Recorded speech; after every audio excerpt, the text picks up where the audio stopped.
This is the Arn Show. Paul Bromwell here with all of you on the Four Horsemen Network and One True Sports. And as always, I'm joined by the Hall of Famer, the founder of the Four Horsemen, the creator of putting that spine on the pine. Man, I heard that reference this weekend at WrestleMania. The 1A Tag Team Wrestling, our television champion, and my tag team partner. He's the enforcer. He's Arn Anderson. Arn, you're back from a huge weekend in Las Vegas. How was your time in Sin City, my friend? Well, as we know, it's the biggest week of the year for our business. And Vegas was really popping. Man, they had fans from everywhere, all over the world. And it just amazes me, some of the people that come from the Philippines and South Africa and Australia, make it a family weekend. And it was just packed. WrestleCon was a huge success. Got to see some of the old timers, APA, Jake, Ted DiBiase, the Steiner brothers, saw the Hardys, pretty much Tony's crew. And it was just a blast. Really was. There was some great pictures, and Darth Payne, who I already saw in the chat, and brought up one of them. I'm going to flash it up on the screen. But it was the two Andersons, the two Blanchards with the big number 4 up in the air, all four of you. What a great picture, man. And that'd be the only one of its kind, I would think. We've never taken that picture before, I don't think, with that 4 participants. I love it. I've never seen one before. And then we filtered in some of the other guys in other pictures, but that one is just might be something there. You might have a mixed tag somewhere. What do you think? I'm for it. I know Brock and Tessa like it, obviously friendly friendship and a whole 9 yards. I'd love to see that. By the way, this is the shirt you're rocking in that picture, which you can find at onetruesport.com. Check it out, Arn. There it is. You got it on. You were sporting that, and I saw you rocking your Hall of Fame shirt too that weekend. Yes, sir. Good stuff, man. The guy that took care of that for us did a really, really good job. I get more compliments on that Hall of Fame shirt than any of them. Of course, this one is one of the originals. That's really old school. And the hats, guys have figured out we got Horseman hats, man. They're doing well. And the book, I hope to do well this weekend because we have another huge show. We do. Indy. Before we talk about Indy, I didn't want to stop talking about WrestleCon, so I mentioned JD Hoop. I want to say thank you specifically to him, Arn, because he is the one that designed that Hall of Fame shirt that you wear. You also have the sweatshirt with the design on the back. You got to talk to him in Las Vegas. He was out there, and I'm so happy that you did. He's a salt of the earth person, tremendous friend of mine that I've been able to make through doing this for the last several years. And I'm so glad that you got to connect with him. And guys, support JD Hoop. He's the one who's designing Cody's ring gear and designed the outfit he wore on WrestleMania. And I'm telling Arn before we go live, buddy, he did your shirt and he's doing Cody's gear and a bunch of other wrestlers' gear. It's pretty cool. Which just tells me he's very talented. Thanks for being part of our family. Yes. Or letting us be part of yours. However you want to look at it, we win either way. So you do great work, man. Thank you. So Arn, you're in Vegas. You're out there what, Thursday, Friday, Saturday? Yes, sir. We left Saturday on a 2:30 flight so we could get home for Easter, which is a big holiday. Yes, sir. If not the biggest for what it means. And we wanted to be home for that. And Thursday we did 3 hours. Friday we did 9 to 2. Saturday we did 9 to 12 and beat it over to the airport. But we got a chance to gamble a little bit. We had a really nice meal at a place that featured stone crabs. It was really, really a nice meal, nice restaurant. Brock found it and turned us on to it. It was a really, really good meal. And as usual, he won and I did not. That's where I was headed. How did you do at the machines? dropped a couple of hundred. He was up about 700, I think, when it was all said and done. Good for him. I'm over there playing the slots with the little old blue-haired ladies and hobbling around with the old timers. And I walked by the roulette table, and there he sits. Obviously, he had told me he was just going to be right over there. So I walked over. He had a stack of chips like you wouldn't believe. At one time, I think he was up maybe $1,000. Oh, wow. Well, dropped about 300 back in, put 700 in his pocket. Smart. Yes. Smart. And so anytime you can do that. Great weekend for Brock. Makes for awesome time. Making money at the table, signing autographs, taking pictures, making money at the slot machines, having a good dinner on Dad, at the crab place. Not a bad weekend for Brock Anderson. Yeah, and I got no problem buying a nice meal for my family. They have earned it. You're a good man, Arn. And then you came home on Sunday, had Easter dinner, and I know how Erin does dinners, holiday dinners. That had to be amazing too. Well, her mother was an incredible cook. So, dishes like stuffed mushrooms, sausage stuffed mushrooms, homemade potato salad. We had one of those honey hams, Okay. the gimmick. The Same honey baked ham. Yeah. Same as you. Yeah. Brock actually has learned to make a pretty good dish, green bean casserole, which is a favorite. Yeah. And Erin made some deviled eggs, which, man, I could eat a whole plate of those at one sitting. Yeah. They're awesome. So we had an incredible meal. It's just been it's been a really good week. Really That's has. Great. You were telling me too, because we were talking food, because that's just what we do before. Brock's getting really good at the steaks, ribeyes, fillets. He's really learned how to do those right. We got those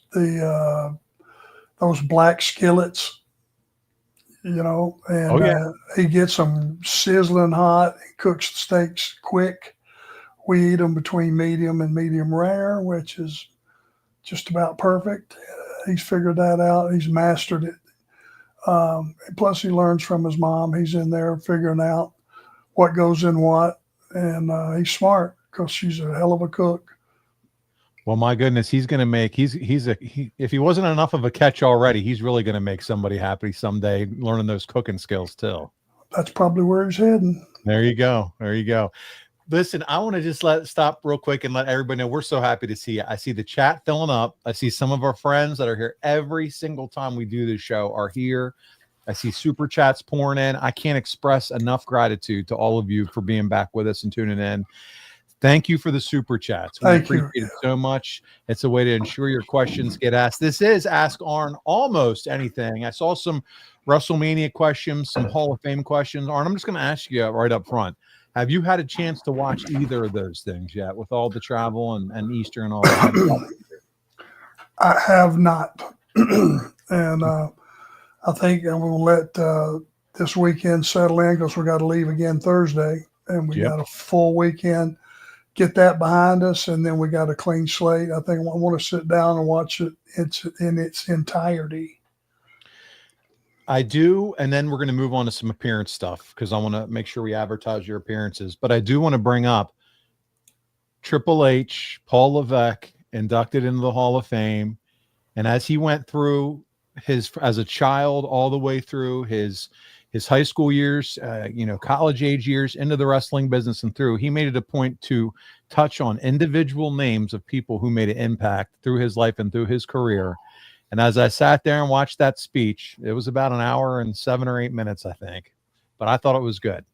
It was Arn Anderson, name that got my attention. And he said something about him, Arn, and Popeye's Chicken.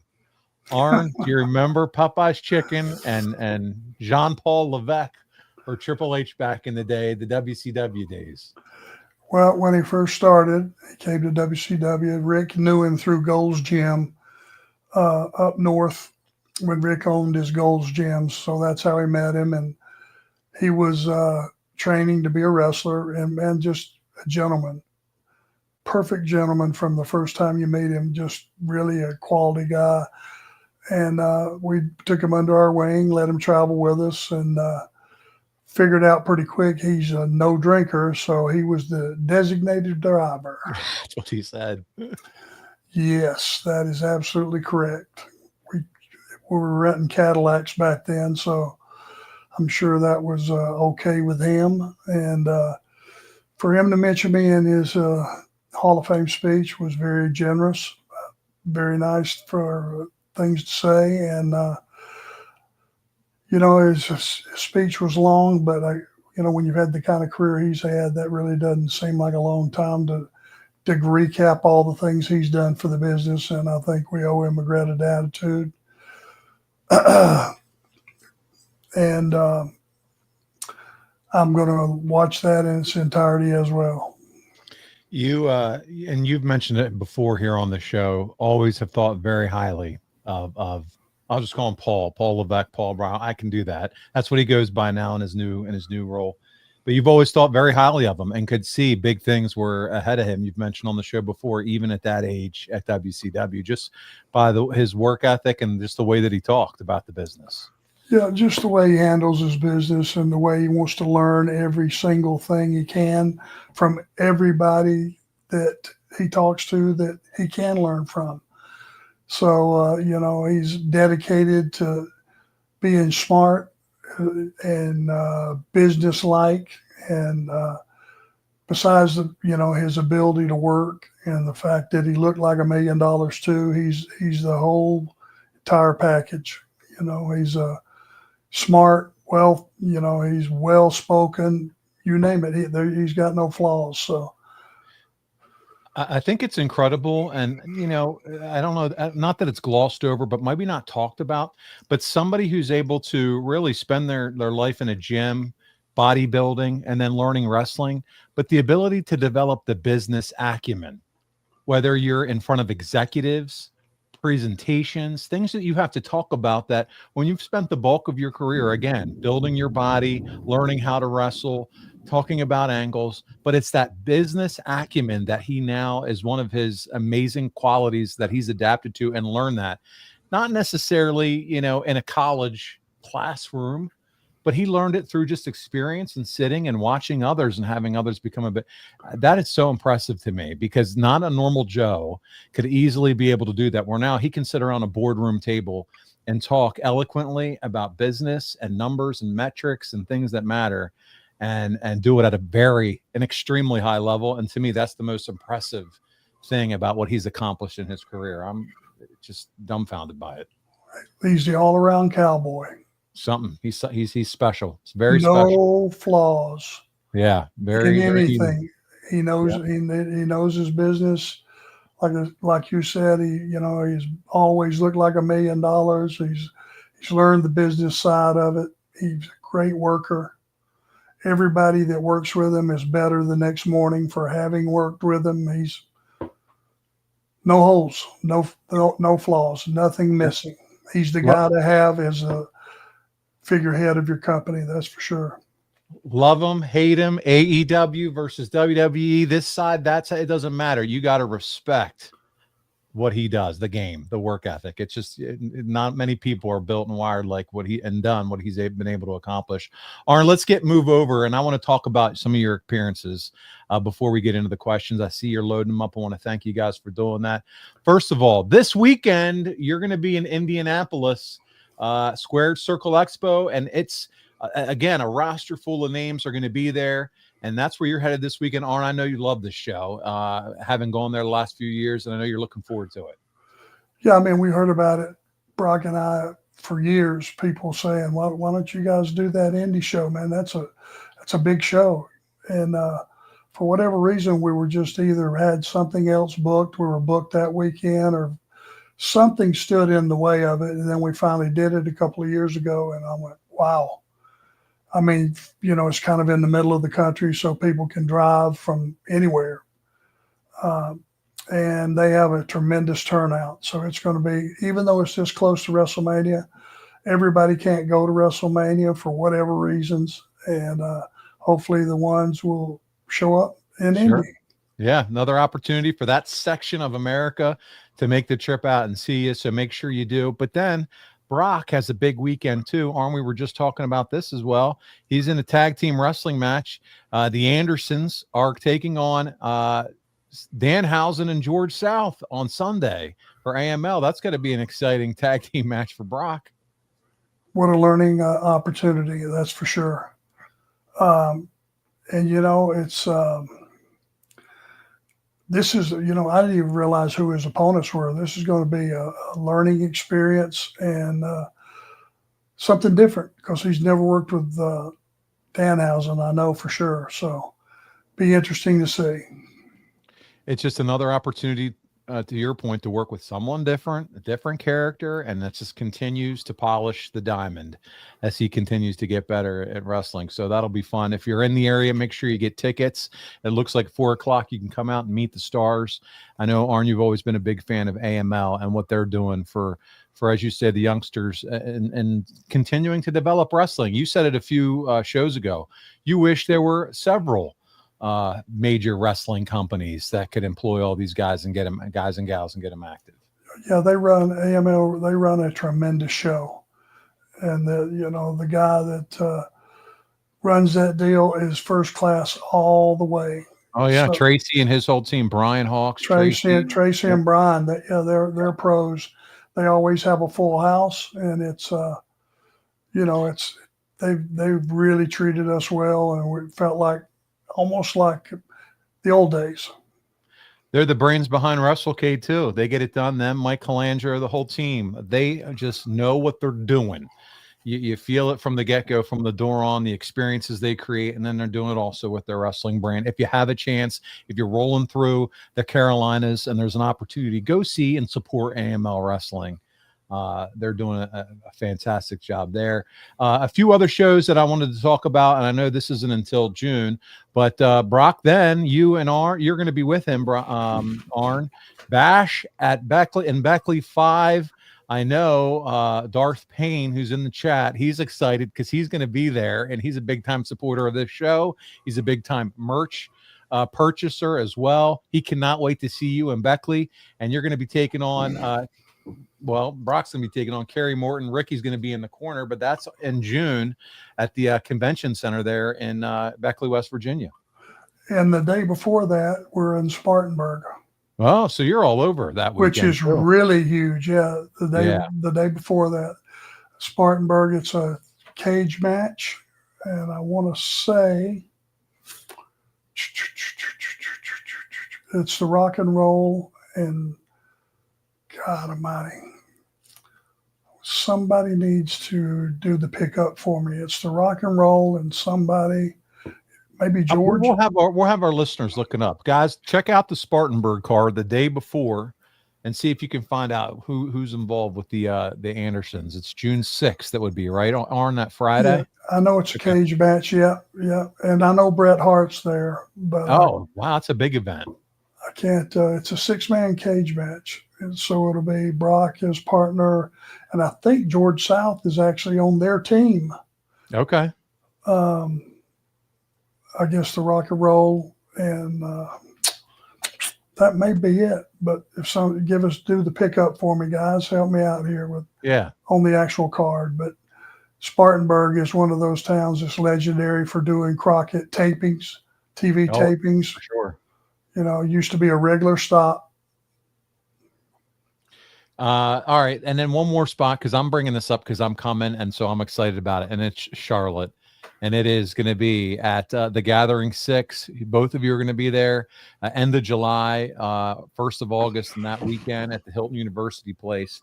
Arn, I did text Tully the other day. I said I'm looking forward to seeing him down there too. So it's going to be, if you want to see Barry, Arn, Tully, JJ, this is the weekend in Charlotte to come check it out for T-Mart Promotions, the Gathering 6. And that's another huge event. That's 3-4 days. Yes, sir. Yes, sir. So yeah, come on out, guys. I know there's a lot of talent at that event as well. I'm going to come down and I'm going to visit you. I cannot wait. I'm going to bring down some audio equipment too. We're going to have a good time, Arn. I'm looking forward to seeing you that weekend. Okay. Yeah. That'll work. He's like, oh, I'm not sure about this now. Is this Paul Bromwell? You're always welcome. Always. Oh man. We Well, wouldn't have this show, my man, if it wasn't for you. And I tell you that oh well, you've all been the time. very kind. I'm really looking forward to seeing you. And that's the problem. I see you virtually all the time, but it's like, when am I going to get to pinpoint? We have busy lives. You're traveling the country, making appearances. I was telling you about some of the family stuff, but I really want to make an effort and a commitment to come out and see you. And what better way to do it than in your backyard in Charlotte? So I'm looking forward to that. And I hope some of you can make it to Charlotte and we all get to shake your hands and say hi and thank you for your support. That would be awesome. Absolutely. So, all right, let's get into some questions, and they're filling up. Guys and gals, it's great to see you all here. Darth Payne, he chimed in and said, what a great picture Brock shared on Twitter with you guys and Tully and Tessa. That's just one of those moments to me that stands out for all time. Thanks for sharing. So, Darth, thank you, man. Teddy Gorman has a question. I see some super chats, so I just first want to got you all a shout out for those. But I wanted to ask this because this is around what we're talking about in terms of Hall of Fame. And he said, what tag teams should have been put in the hall before the natural disasters? Midnight Express, Rockers, British Bulldogs, they all deserve consideration. What do you think is the greatest team not in yet, Arn? Well, for sure, Demolition comes to mind, right away. They held the tag titles for 400 and something days. Some are just ridiculous. They were the WWF's Road Warriors. Those guys kicked ass, and we were fortunate. Guess who took the titles off of them at the end of that 400 and something days? Brainbusters. There you go. My tag team partner here was one of those guys. Yeah. But they were the killers, and besides Barry being a really good friend of mine, and Bill I've always had a good relationship with, it was they definitely deserve. I think the Midnight Express deserve.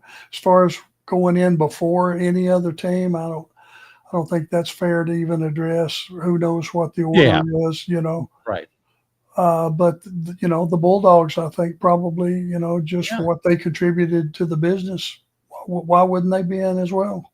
Yeah, at Teddy's point, his next follow-up was should Dynamite and Davey each be in as singles wrestlers too? Just based on their singles merits. I want to say Davey probably had a better career as a single than they had as a team. And companies, yeah, for sure. I don't think anybody would say that shouldn't happen. I'm with you, Teddy. I'm going to come back to your other question, but I want to get some super chat questions in first. It was around the Immortal moment deal. We'll come back to that. But we have some super chats. So, Arn, we're going to throw them up on the screen. And number 900 miles from normal, $10 thrown it our way. And he says, Arn, back in your day, promos were done with ringside interviews, and now they're mostly done with skits in the locker rooms. Do you think this is a good thing, or are the ringside promos better? I don't know. I like the ringside because you got the crowd in the background and you're getting true, honest emotion from the crowd. And even if they're screaming negative things to you and it's almost drowning you out, isn't that what we're trying to do? Yeah. We were the bad guys. We're trying to incite them to riot, and to have them in the background almost rioting. Because we're doing a promo and probably just ended up screwing somebody on the finish. I like those. I like those being out kind of in the crowd. Well, and two, it's man, you're right. Like you said, you're right there. The electricity of the crowd is around you. You're into it. You just are sweaty most of the time, just come out of the ring. So you're fired up, maybe catching your breath a little bit. But those seem to be more intense than someone who's in the back doing a pre-tape. Well, you just finished a match. Whatever the outcome is, you can, say a few words about it. You're right. You are sweaty. You got the crowd in the background, and it just feels live because it is. It is. Yeah. I'm with you. Daisy Mama is up next. Daisy Mama, you're always here faithfully. Thank you so much. She says, hi, Arn and Paul. Arn, if you were able to book a match, who would be in it? Who's the ref? The ring announcer, who's at the table, and happy belated Easter. So you're the ultimate booker. You're booking a match. You're also going to pick who the ref is, the announcer, the ring announcer, And then who's making the call? Who's playing the lyrics to the music here as far as the announcers? My God, that's a lot to dump on me here. Well, let's do one step at a time. Who's the match? We'll start there. Any era, any wrestler. It can be a dream scenario where like it's this person from the 80s against this person from now or whatever. I'd love to hear a dream deal. How about Shawn Michaels against Ricky Steamboat? Okay. Oh, nobody's going to be upset at that one. I don't think anybody ever saw that one. No. That's like a heel HBK and a babyface Steamboat. I don't even think he has to be a heel. He just has to pick his spots, and out of nowhere, he does something really shitty because he's Shawn Michaels and that's what he does. Does that make sense? Oh, I love it. Yeah, I'm with it because I got to let Charles Robinson be the referee. Little Nate, he's earned it. Okay. Who's the ring announcer making the introductions? The guy in Greensboro. Oh, I know who you're talking about. With the great voice. Yes. I can't remember his name, but I can hear his voice right now from the old Great American Bashes. He only did the big shows in TV. I know who you're talking about. I can look him up. Hold on. God, he was the guy that they talk about like this alcohol.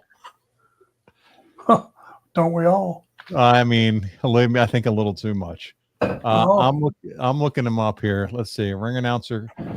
His name was Tom. Hold on. Tom Miller. Tom Miller it is. Tom Miller. Okay. So Tom Miller is the announcer.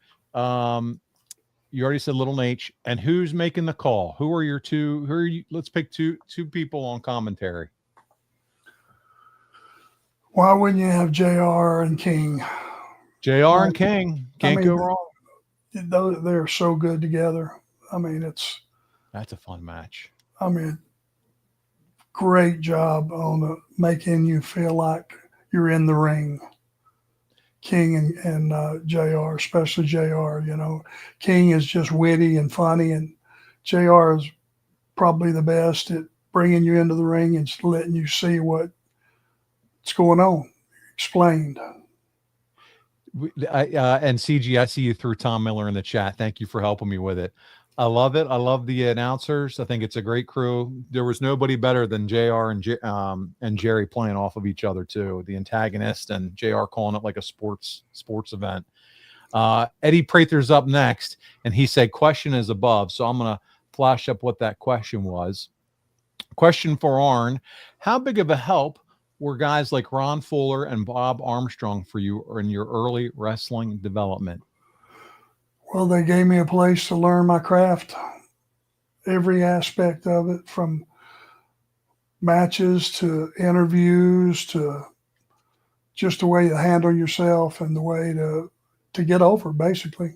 And having those local promos every single week, the same towns, you had to keep up with what you said last week, what you did last week. And when you talk about it this week, it's got to have that common thread. And that's what the small territories offered. Guys could learn their craft. They and to your point, Arn, they gave you the place to do that. And that's why they're like, it's like AML now, If they ran 6 days a week, AML would be pretty close. Because there's a friendship and a bond and amongst the talent there that's old school. It's like, when you worked the territory, you were dependent on the guys in the other locker room to make a living, for the promoter to make a living, the talent to make a living, and one had to have the other. One hand washes the other. We're going to transition to a fantastic, and this is a fun question from Michael Jensen. Michael, always supporting us, $20 super chat. Thank you so much. And he says, I'm wondering what Arn's thoughts are on name changes. Let's talk about Steiner's kid, Braun Breaker. Now Pillman Jr. is Lexus King. But then over here on this other side, you have AJ Styles. He's AJ Styles. Joe Hendry. He's Joe Hendry. To me, Breaker could be Jimbo, and he'd still be a beast.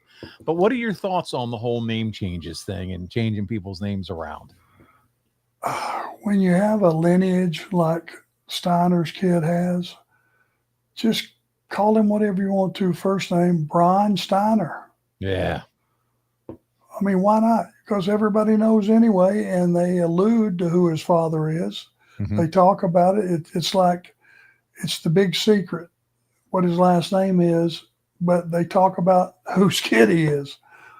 Yeah, exactly. But it makes, I don't know. You know what? Well, you know what it is? It's for marketing. Yeah. They own the name. They own the character. Yep. That's the reason. That's the reason for it. And Braun, think about the age level of Braun and Pillman versus an AJ and his establishment for so long in the business from New Japan, TNA. I don't know. It would have been really sacrilegious to bring AJ Styles in my mind, and change his name at that point in his career. But, they could have easily done it. They never changed your name, Arn, and Tully, thankfully. I listen, Braun, his cousin, I guess Scott's son, his name's Brock. So it'll be interesting to see if Brock Steiner comes in, or if they'll probably modify his name too. I don't think you'll get to be a Steiner. Again, there's it's just the way they do business.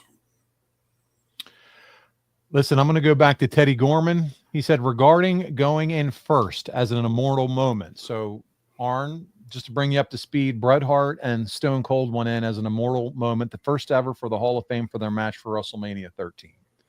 Fantastic match. They were both on stage. CM Punk inducted them. Teddy has a fun question, and he says, what about HBK versus Undertaker or Savage versus Ricky Steamboat? Which one should and which one actually does eventually go into the Hall of Fame? Well, number one, Taker and Shawn, it's the match that got Brock riled up to be a wrestler. Yes. That's his favorite match of all time. And it's hard to go back and watch that and not say it was one of the greatest matches of all time. But I think it's recognized that Savage and Steamboat is one of the greatest WrestleMania matches of all time. Just from a work rate standard and a pacing and all the things, it's just a lot of guys that know look at that and go, good God. Because they pulled some time too. It was a spot fest, but it made sense.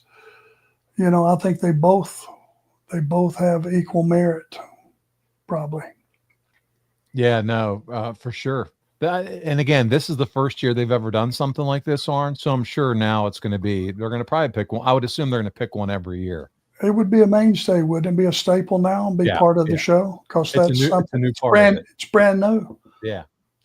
It was interesting. I saw somebody posted on Instagram. I think you can buy a replica of that trophy. So they had it was a split profile of Austin and the Hitman. I think you could buy a replica of that trophy for like $2,500 on WWE Shop if you wanted to own that trophy. I'm good. Arn, if you want one for your shelf. I'm all right. You good? Okay. Yeah. Do you, and I don't know if we've talked about this or not, do you still have any of your gear, or what do you guys still have that you think is probably one of your most precious items from your time in your career? Well, that's all Brock's. I got some gear. I think a Horseman jacket. I got an Enforcer jacket. The originals from that era. From that era, yeah. Very nice. There's some tights and a few pair. I've got my silver and black boots, which Brock. This all goes to Brock. And, absolutely, but yeah, it's just cool to hear that you kept some of it. I've got that one really good looking Brainbuster jacket that the guys from NASCAR made it for Tully and I. They just made two. I don't know where his is, but I mean they did incredible work. It's a bunch of different color sleeves and stuff. It was nice. And, I guess probably one of the most important things to me, I guess, would be my Anderson boots. Oh yeah, you still have the original ones? Yep, and those go to Brock as well. Sure.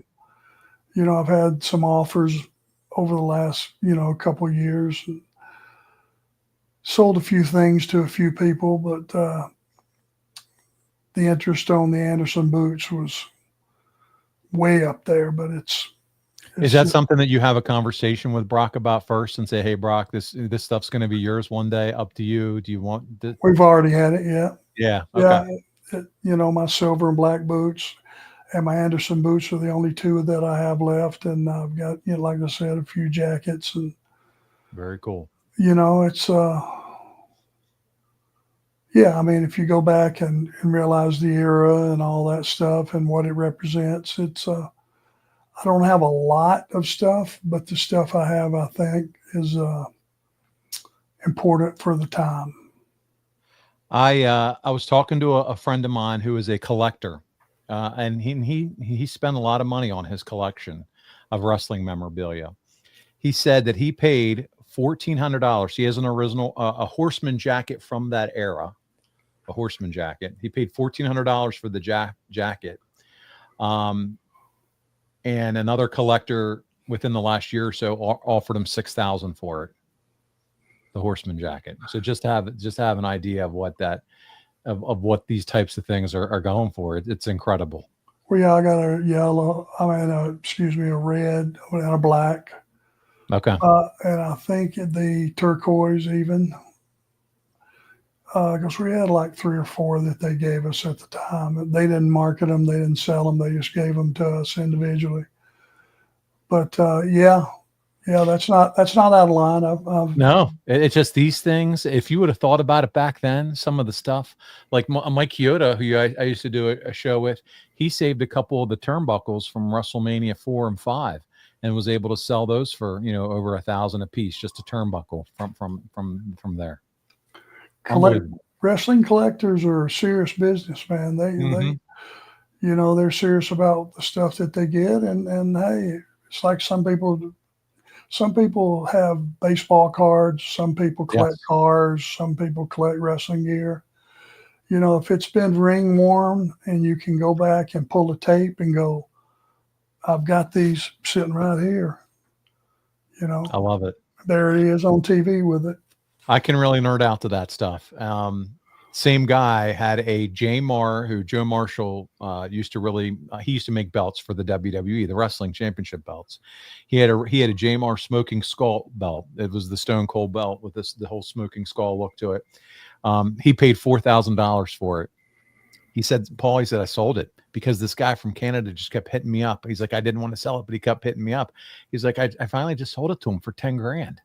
So, I mean, that's just how this stuff is. And collectors are willing to pay for stuff, especially if it's original and made by a guy who was the guy or was from that time period. So that has always just, I don't know, captivated my attention when you start talking about some of that stuff. Well, and I bet he never blinked. Yeah. The guy who, because it's what they enjoy, and that's what I love about wrestling fans. They're in tune. I mean, when they can tell you promos that you did, and they were 10 years old, and they can recite it back to you because they pulled it up on YouTube. It's so funny. This guy James Weston, he just said, Conrad probably bought everything you just mentioned. I promise you, it was not Conrad. He's known as a big time wrestling collectible guy for sure. But it was not him. Ryan says, you want serious collectors, look at the action figure market for Star Wars. All these things, Arn, you start looking into all these collectible type things, and it'll blow your mind at some of the stuff that people have and what they're worth and the value. Let's transition while the chat's blowing up now. Daisy Mama. So I don't know, you said you didn't get to watch WrestleMania, but there were some things that happened and some things that happened on Raw last night. Your guy that you worked with for so many years, we've talked about this already, John Cena, he's heel. He's ripping the shreds, everybody in the audience now. The audience, some of them want to cheer him, but he's really doing everything in his power to not want them, to make that obviously not happen. He comes out on Raw last night, Arn, and cuts a scathing promo against the fans and how he's the last real kind of world champion. And he broke Ric Flair's record. So I don't know if you saw that or not. 17 times. Yep. He broke Ric's record. So that's been publicly acknowledged by Ric and everything already. Okay. So that's something. While he's standing there running his mouth, doing his thing, all of a sudden you see Ray's up behind him in the ring and come over hit him with the RKO, Randy Orton. So when you think about his last year in the business being this year, it looks like they're going to set up for Backlash. A great battle we've seen in the past, Cena and Orton. I think that's pretty cool, man, as a wrestling fan, to see those two go at it one more time from that era. What say you? Every match that they had, which was great, I was the agent for every one of them. All of John's matches during that whole period of John Cena era, I had every one of his matches. So I've seen him and Randy, him and Batista, Him and Edge, all those great programs that he had. I had, front row seat to it. So that's awesome, man. That's awesome. That's one of those, for those that remember, and for those that were too young to remember, they get one last dose of it. Randy is perfect choice. You got to think we're probably going to get the hits. We're probably this is me speculating, but you got to think you're going to get an Orton and Cena. You would hope you're going to get a CM Punk and Cena. Some of these matches that are going to be like, wow, this is the way you kind of wanted them to go out. You may even get a Roman and Cena. I don't know. I think they're going to try to line up the stars for him on his way out the door, and we'll see how that all unfolds. But they're starting with a nice one with Randy. Can you take us back? And Daisy Mama, I promise I'm coming to your super chat.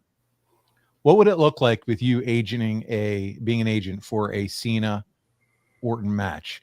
The three of you sitting down, what does that process look like talking through it? Are you in the lead? Is it John and him and all three of you just kicking ideas off each other? What does that look like? I listen.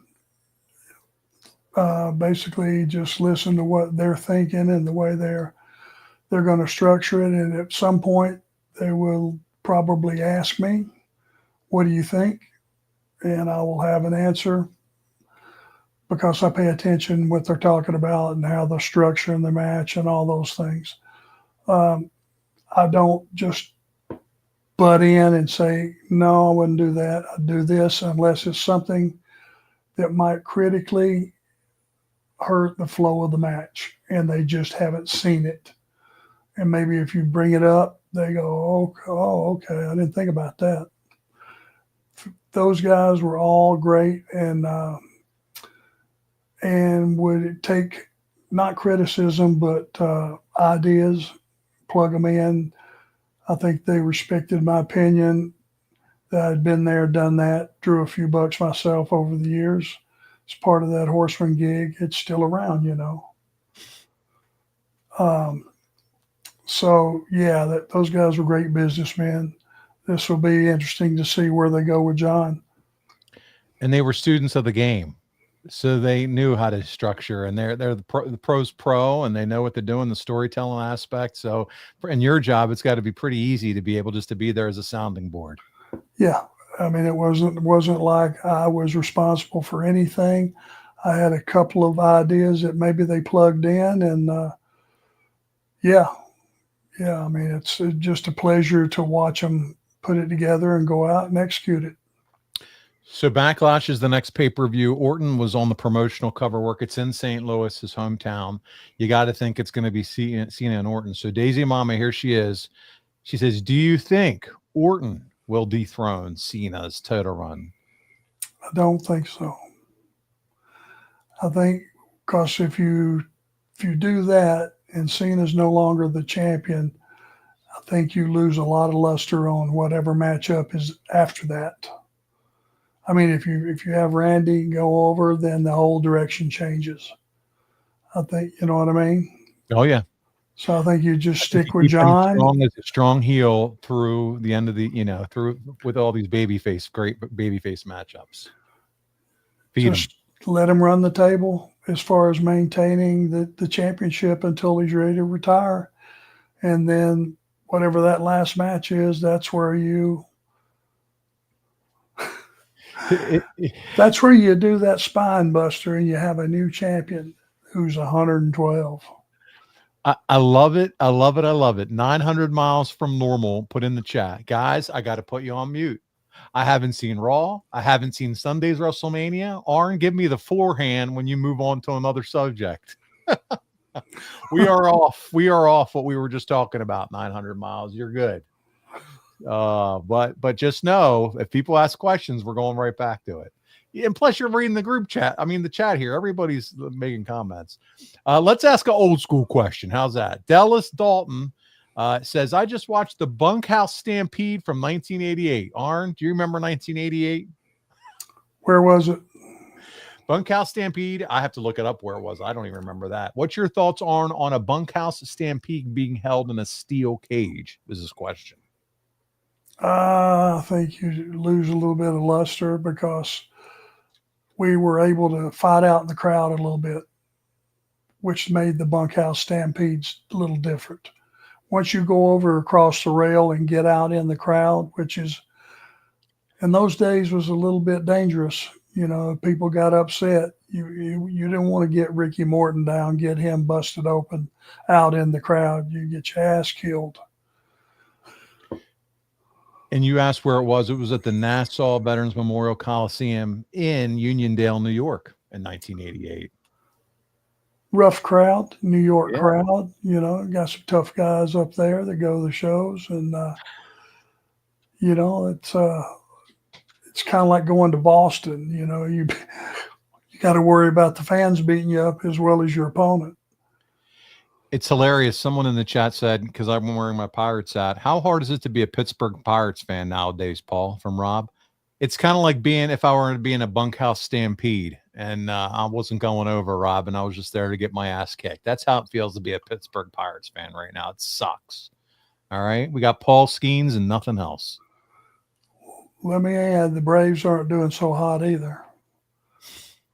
When they opened up. And you got this annoying Yankees fan in the chat. Go ahead. Well, the Padres swept them, and then the Dodgers swept them just to start the season. I know. My best friend's a Braves fan, and he was like, I'm done. I'm done with baseball. I'm like, Mark, it's only the first 2 weeks. It'll be all right. And Ryan's like, he's like DMing me, you know, tell Arn we said thank you for who's the Max Fried. He was like, make sure. I'm like, I'm not sending this to Arn. Am I trying to piss Arn Anderson off? You know, I mean, come on. Yeah, we got injuries. We got some serious injuries. We lost some guys, you know, from last year. Max Fried being one of them. Yeah, he went over to the Yankees. Now he's asking in the chat, you know, what's it going to take to get Austin Riley from you? I don't think you're giving up on Austin Riley. God, no. Hell no. He's a stud. Yeah. Strider, I saw last night, they put him back on the did they really injured list? 14 days. He pulled a muscle or something. Something crazy. So he had one start. That's no good. Pitched 5 innings, and this guy had a home run, 2-0. They pulled him. So, oh man, what's the young kid's name? And I can't. It's like it's 2 S. First name's S, last name's S. Pitcher for the Braves. And he's supposed to be a real good young arm for them. Came up last year. I can't remember.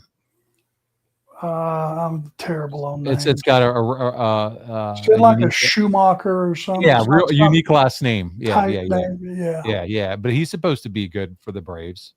All right, let's go back to wrestling. Michael Jenkins is back with a super chat. Was Arn ever around Dominik Mysterio as a kid? The reaction he got was incredible this weekend.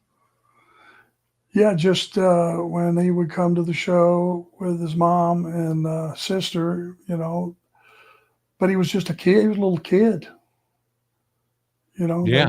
Just a young little kid and didn't really think too much, just there for daddy. 6 to 9 years old, maybe, you know. He would come to the show and like a kid would do, you know. He wasn't I don't know what his age was when he started to want to be a wrestler, but hell, they did an angle with him with who was really the dad, him or Eddie. You remember that? On social to think Eddie Guerrero's his dad. I'm like, will you people stop? That was so entertaining. Oh man. You know, Eddie was beautiful. I do, man. You talk about character and how WWE's taken someone and really helped him progress.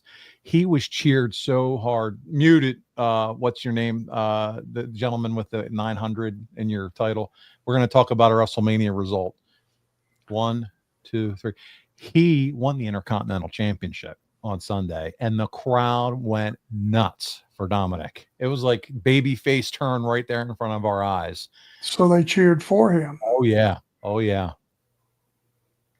Wow. Yeah. That's what Michael Jensen said. The reaction he got this weekend was absolutely incredible. doesn't hurt having Rey Mysterio as your dad. Yeah. You know, he's got a 1 foot in the door already. People want to pull for him, I would say. Michael Jensen and Craig Smith II are here to help us out. Spencer Schwellenbach. There it is. The Braves. Guys, thank you. Appreciate it, fellas. You guys are the best. But yeah, so there we go. You know, it was cool, Arn, too. Back when I was working a little bit with Kurt Angle, we had Ray on, and Dominik was sitting there in the hotel room, and it was both of them. And just me as a guy, we're doing like an Ask Him Anything, asking questions. It is another lesson. You just don't know who is going to turn out to be a superstar in this business. When you go to these shows, meet everybody, say hi to everybody, get pictures with everybody. Because this young talent, you never know who is going to get that rocket ship tied to their back and be the next big thing. And before they get a big push, you just never know what's going to get over. Yeah. You know, you just never know what's going to get over. It could be a guy's gimmick. It could be his promo. It could be his work rate. It could be his look. You know, you just never know. And some stuff just catches on and you go, well, wow, how did that happen? Who knows? You just never know. You never know who's going to be awesome. James Byers is up next. He says, hi, Arn. Hi, Paul. Thanks for another session. Absolutely, James. We love doing this. He said, I was reading an old magazine and it had an article on the Raging Bull Manny Fernandez. Did you enjoy working with him during your mid-'80s feud? He was the first angle I had, my very first TV for Jim Crockett. I broke a guy's arm on TV, which was the Anderson thing, doing the arm. Down came Manny and slid in the ring, basically to, you know, make sure it didn't go any further. I backed off. He went to attend to the young, it was like just a young talent that was there just for TV. And I blasted Manny from behind, threw him out to the floor, picked him up, dropped him on the rail, had a ready-made angle, first television ready to go. Very physical. Manny was very physical, very solid, good worker. And he made you earn whatever you got with him. It was like a bar fight, which works for me. Again, fond memories, Magnum TA, Dusty Rhodes, and Manny Fernandez being kind of the three baby faces against the Horsemen. When we first got there, yeah. Manny and Dusty, I think, were world tag champions. When I first got there. Like the three guys that I wanted to cheer for the hardest were those three. Before the rock and roll caught on and everything, that was three of your lead baby faces for sure. Yeah, good times. I don't know if we mentioned this maybe on another show. They've started a WCW Vault channel on YouTube. I think I did tell you about this. Mm-hmm. One of the guys on here the last time mentioned, and he's been hitting me on Twitter or X, that your name has been trending a lot on those YouTube videos. Arn Anderson, Arn, constantly trending over there on that YouTube channel. So I just thought I'd share that with you. You're a popular guy on the WCW channel. Wow. Well, hey, I'll take it. Your career was all throughout that brand. 900 miles from normal, Raj says Nikita Koloff retained the TV championship against Bobby Eaton at Stampede, Bunkhouse Stampede 1988. Given Bobby's tag team specialty, would he have made a good singles champion? I think Bobby needed Cornette to do his talking. Yeah. To get the full extent, so you could just concentrate on his work. His strong suit was not promos, so I would have to say he's better off with him. I mean, him and Dennis and Cornette were incredible. Absolutely. They were just all came together like peanut butter and jelly for sure. And he did know about Dom from Facebook, so I didn't spoil anything for you. All right. Sounds good, buddy. Thank you for being here. This is a fun little question, and I'm interested to hear your thoughts on it. And it's from TC. He says, Hey, Arn, do you think an animated wrestling promotion could work? Great voice actors, story writers, someone like you picking wrestling moves. You can use characters who have passed, Piper, Pillman, Scott Hall, others, but almost a cartoon animated wrestling promotion. Yeah, I think you could do a cartoon show. Yeah, for sure. If you could get the voices, the real voices too, that would be, or something very similar. But for those alive, you could. Yeah, absolutely. It's a good idea. Maybe you put that into practice. Hey, I miss Hulk Hogan's Rockin' Wrestling. That was from the 80s. I don't know if you remember ever seeing that cartoon come across, Arm, but that was a popular cartoon back, during the Hulkamania heyday years. But Andre was on there, Junkyard Dog, Lou Albano, Piper. Man, that was just fun childhood memories. But it would be cool to see what they could come up with nowadays. Yeah.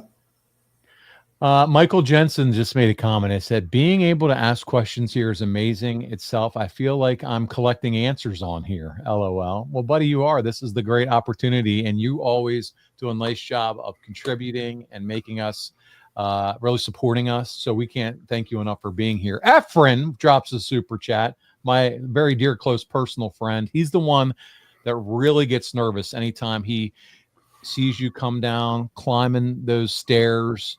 When you fell over in AEW, that was a traumatic experience for Efren. He's been a longtime fan of yours, Arn. When I fell off the apron? Yeah, he didn't like that. Nor did I. Yeah. Is that the one where I tried to step around the post?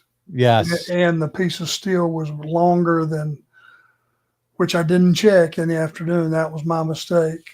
I just assumed that was the same length, and as I got around the post, could have been curtains. Reached to grab it and I couldn't reach it.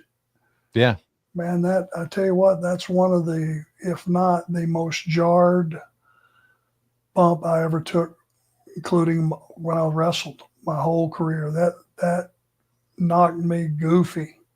I mean, it hurt a lot. He was concerned. I had a text within seconds. He's always concerned about well-being. He also doesn't like animals involved in wrestling. So when people bring out their dogs and pets, he got pyro going off. He's not a big fan of that. I can't say that I am either. Especially nowadays with all the pageantry and stuff. Some of these animals, we need to protect our animals. I'm not a big fan of it either. Efren's a special guy. He says, go Dodgers. And he wants to let you know that, Arn. He's a big LA fan. Has been for a long time, since he was a kid. He's born and raised in Los Angeles, and he just wanted to spend his $5 to say, go Dodgers.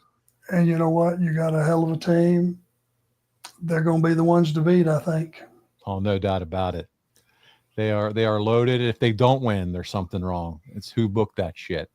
All right, Daisy Mama, she's up now. Here comes some super chats as we're getting to the top of the hour. Keep them coming. We'll go in fast and furious. Daisy Mama says, if you can send a shout out to my son, Caden, he has some health issues and he likes watching this with me. Hello, Caden. Fact that you're watching wrestling with your mom is awesome. You can school her or she can school you. Either way it works. And for y'all to be able to share that time together is something you'll take with you your entire life. Daisy Mama, we love you and thank you so much for being here each and every time that we're recording. And Caden, we're so sorry that you're dealing with health issues, but lots of thoughts and prayers for you to overcome them and continue to fight, continue to kick out. And I hope you're enjoying this show tonight, watching Arn Anderson, man. So good luck with everything, buddy. Get well, buddy. All right. Awesome. Craig Smith, he's throwing up a donation here. Thank you so much, Craig. He says, hello again, Arn. What match that you have seen that looked like the shits on paper ended up being good? And what match that looked good on paper ended up being the shits? And then he says, by the way, roll tide. So, Arn. Have they got a football team in Alabama? I believe they do. Okay. It's been quite a while since you were reminded of that on this show, but they still do down there. Are you excited about Georgia this year, or is any big prospects? Or I don't know anything about who's left. Yeah. You're not there yet. You're waiting for the NFL draft. You're waiting to see what Carolina does on Thursday. God, couldn't we have one good decision that paid off immediately? I know, right? You know, like the kid. I mean, heaven forbid we get the guy from Colorado that plays both ways. Oh yeah, Travis Hunter. Who would be an immediate impact. Threat. He's an impact player. He's an impact player. You bet your ass is. Yeah. You know, who knows? A match that looked like shits on paper, but was good. Let's start there. God, I don't know. The ones that are the shits, I kind of let dissipate in my memory. They just kind of, I try not to remember those. Man. Shits on paper. Man, that's a tough one, Craig. I'll tell you one that the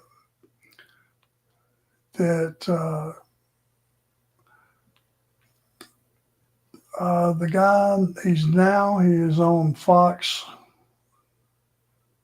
News. The big guy, you know, Tyrus. Tyrus. Yeah. Tyrus and Kali had a single match on a Sunday afternoon. That definitely sounds like the shits. Oh boy. On a Sunday afternoon in Jackson, Tennessee. And it was a cluster, which I told him when he came out of the ring, he went, "What did you think?" I went, "Oh, the shits." Yeah. Nobody fell down. Well, of course not, because I don't think either one of them can get up. You know, without a lot of help. And maybe somebody call my mama. Somebody call my mama. Remember that was a song. You know, when they first brought him up, he's huge. Tyrus is huge. He's a big bastard, and he's got a lot of charisma, but he's not a dancing baby face. He's a kick-ass heel, and that's what I tried to do. They gave him to me. Arn, here he's yours. Teach him how to be a heel, how to work. He was just so big, and you know he moves pretty good to be a guy that size. Kali, not so much. Not really mobile. No. So I had the pleasure of telling 2 7-foot tall guys, 400 pounds, that they just stunk the joint out, but they did. It's like watching Kali. Could you imagine Kali and one of your all-time favorites, Elegante, together in a match? Oh, you had to go there, didn't you? I'm sorry. We had to have one reference. That might have been worse than Tyrus and Kali. Could have been. Elegante was not good. Elegante and Kali. I mean, could you imagine? They would have been eye to eye with each other, wouldn't they? Yeah. By the way, they did a real nice WrestleMania 9 documentary recently. Peacock. It's on Peacock. If you have some downtime, that was the first WrestleMania they ever did behind the scenes video recording, and then they saved it in the library and they put out a documentary, and it's kind of cool. If who's featured. That was when Hitman and Yokozuna were in the main event, and then they brought Hogan in to give him the belt just to kind of pump everything up, they thought. But they ended up interviewing Brett about it. But you see guys like Kurt Hennig behind the stage talking into the camera. It was all guys back in that era, Shawn Michaels and Bret Hart, and it's all behind the scenes stuff. It was very well done about how they built the arena outside in Vegas, and just how much were ticket prices. Efren, the guy who, just said go Dodgers and lets us know that he also had a super chat here just to let us know when you were talking about Travis Hunter that he also plays both ways. So we really appreciate that, Efren. He was at WrestleMania 9 in the $150 section, which would now be thousands of dollars, but it's a really cool. Who was in that? Who was there? The guy Efren, who I just Efren. Oh, okay. Yeah, he was there. He was his parents took him. He walked down to the venue and attended WrestleMania 9. It was one of them as a fan, as a kid. And, nice. Yeah, it's pretty. Got to have some really cool. incredible memories from that, huh? Yep. So very cool. One last thing, Arn. We're a little bit over, but I wanted to mention this from Craig Smith. Tell Arn Anderson that the former Dogs quarterback Carson Beck transferred to Miami. Did Brock tell you that? I did know that. Okay. And the freshman that when Carson got hurt, took over, his first drive was very impressive. If you remember that, I game. do. So there's reason for hope. So maybe when he gets seasoned a little bit, if they got some linemen to protect him, we just start over and build another dynasty. Oh man. Well, listen, one thing you don't have to worry about is a school like Georgia. They're going to figure out a way to rebuild, retool, all that good stuff. It's just one of those programs. They're gonna make a comeback, so it'll be fine. Arn, this has been a blast. I love Ask Arn Almost Anything. These are my favorite shows. I enjoy them as well because these are questions that the fans probably would never get a chance to ask, much less get answered. Guys and gals, listen, we're coming back Tuesday, May 6th. Mark your calendars. It's all things December 1995. We're talking Starcade. It's a big Japanese contingent versus WCW US stars. So we'll dig into all that. It's going to be a fun show. Tuesday, May 6th, 2 weeks from tonight. Make sure you support Arn. Go to onetruesport.com. It's 1T Sport, the number 1T sport.com. That's where you can get all this great merch that Arn and I are wearing. You can find the shirt he has on, the shirt that I have on, the ones that he was sporting this past weekend. A lot of great hats, a lot of great stuff over there, the Horsemen jackets. And then if you see Arn, you come out and see him, don't forget about that comic book. He's got the comic books, and you want to make sure you grab one of those. Arn will sign it for you. And man, you appreciate it. I know the fans and just hearing from them and seeing them and shaking their hands, don't you, buddy? Well, I tell you what I like hearing is they come by and they'll say something that's, hey, I saw this or that and the other. And the last thing they say usually before they leave is love the podcast. And that's pretty much across the board. So that's what they close with. So thank you. Yeah. Thank you to you. Oh, well, thank you. We can't do this without you, Arn. This is the Arn Show, and we're so grateful that you take time and make time for everyone here as well. So, man, appreciate you. Appreciate all of you listening to our voices, all your support. On behalf of AA, Arn Anderson, this is Paul Bromwell, and we'll see you right here in 2 weeks on Arn